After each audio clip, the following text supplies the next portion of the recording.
अस्सलाम वालेकुम वरहमतुल्लाहि वबरकातुहू। तो आज हम आप लोगों को एक सच्ची स्टोरी सुनाना चाहेंगे, तो प्लीज़ इसको ध्यान से सुनिएगा। बहुत कुछ लेकर जाएंगे अगर आप इस स्टोरी को ध्यान से सुनेंगे तो ये स्टोरी है काफ़ी टाइम पहले की।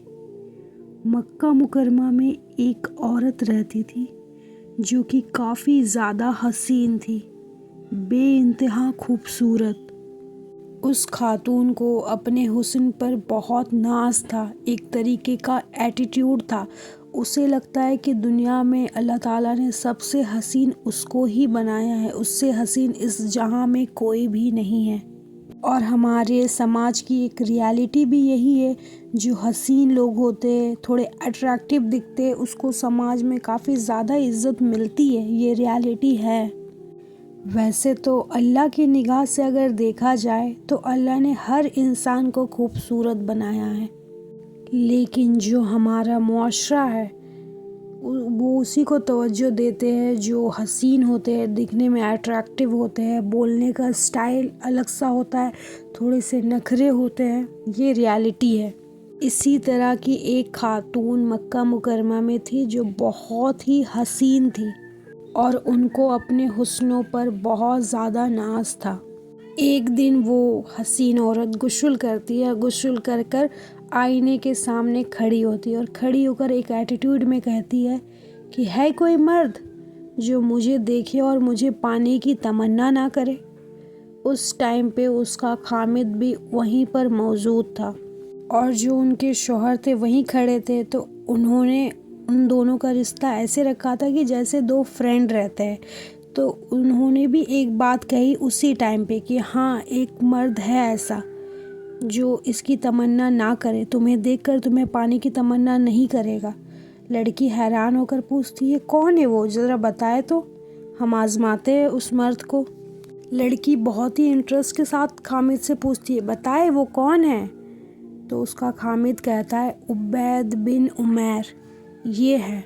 ये शख्स उस टाइम पे मस्जिद नबी में खतीब थे और अल्लाह वाले भी थे, तकवा वाले भी थे, परहेजगार भी थे और लोगों को अच्छी अच्छी बातें भी बताया करते थे। ये इमेज था उनका मुआशरे में। बीबी ने उबैद बिन उमैर का नाम सुनकर कहा कि अच्छा ऐसे है वो, ठीक है, फिर आप हमें इजाज़त दे। फिर वो कैसे फिसलता है मेरे हुस्न को देखकर। शौहर ने भी कह दिया, इजाज़त है तुम्हें, जाओ। उसके बाद ये लड़की जाती है और उसी मस्जिद के बाहर खड़ी हो जाती है। जैसे ही वो लड़की खड़ी होती है, उसके कुछ समय के बाद उबैद बिन उमैर वहाँ से निकलते हैं। जैसे ही उबैद बिन उमैर आते हैं, वो लड़की उसको रोकती है और रोकती ऐसी है कि जैसे उसे किसी का मसला पूछना है दीन के मामले में, और वो रुक भी जाते हैं।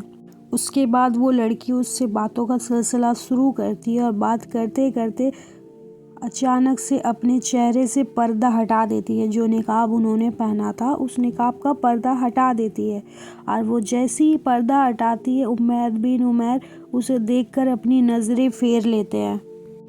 फटाक से नज़रें फेर लेते हैं और फेरने के बाद जो उनकी हार्ट बीट रहती है वो काफ़ी ज़्यादा तेज़ हो जाती है उबैद बिन उमैर की। उसी कैफियत में उस शख्स ने उस लड़की से कहा कि तुम ऐसे काम के बारे में क्यों सोचती हो जो तुम्हें दुनिया में भी ज़िल्लत मिले और आखिरत में भी। तुम अपनी दुनिया और आखिरत क्यों बर्बाद करने पे तुली हो। उबैद बिन उमैर के इन अल्फाजों में इतनी दर्द थी कि उस लड़की को फ़ौरन हया आ जाती है, बहुत ज़्यादा शर्म में वो पड़ जाती है।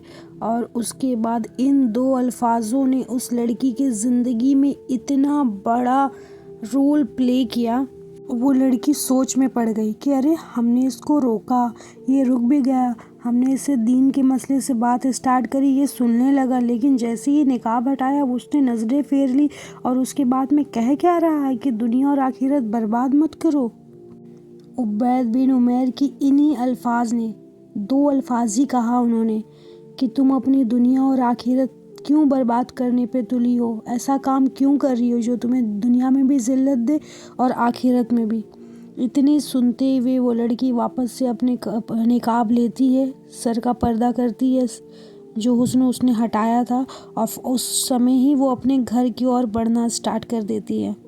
جیسے ہی وہ گھر پہ داخل ہوتی ہے، اس کا خامد ان کا انتظار کر رہا ہوتا ہے اور وہ پوچھتا ہے کہ ہاں بھائی بتاؤ کیا ہوا، بات بنی تمہاری؟ سارا کچھ اس نے اپنے شوہر کو بتایا، اور بتانے کے بعد کہتی ہے کہ کیا صرف لڑکے ہی نیک ہو سکتے ہیں، لڑکیاں نیک نہیں ہو سکتی؟ کیا میں اللہ کی عبادت گار نہیں بن سکتی؟ میں اپنے اندر وہ ساری کوالٹیز نہیں لا سکتی؟ میں بھی لاؤں گی، میں بھی خود کو اب چینج کروں گی، میں بھی آج کے بعد کوئی برائی نہیں کروں گی، میں بھی آج کے بعد اپنی زندگی کو پوری طریقے سے بدلوں گی اللہ کے لیے اور اس کے رسول کے لیے۔ اس کے بعد اس شخص کے وہ 2 الفاظ نے اس لڑکی کی دنیا اور آخرت دونوں بدل کر رکھ دی، جو کہ بہت زیادہ حسین تھی، اٹریکٹیو تھی، ایٹیٹیوڈ والی تھی۔